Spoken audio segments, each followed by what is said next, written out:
Hi, and welcome to Voice with Julia and day 58 of our Marchesi Vocal Challenge. Still hiding out in the car, but still exercising our voice.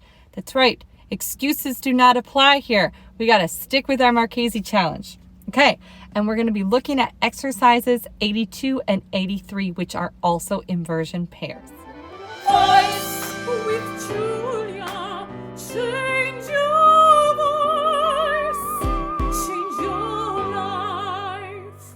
When I get to these exercises, and like some of the ones we had before, I often look at this because you don't see some of these sequences in music that much. And I kind of think to myself that Marchesi is not only training our voices, she's really training our brain and our flexibility with pitches and making assumptions on intervals, both in our minds and in our throats.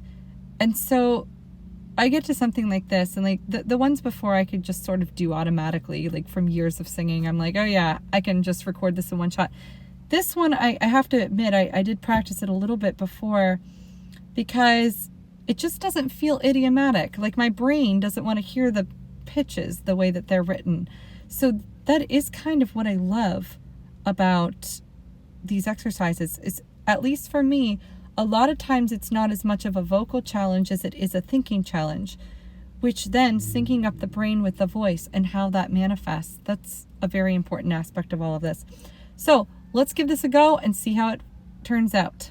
And here is exercise 82.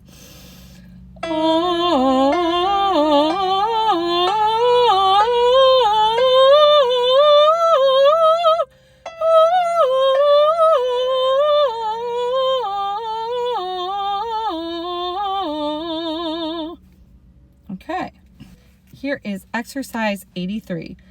Oh.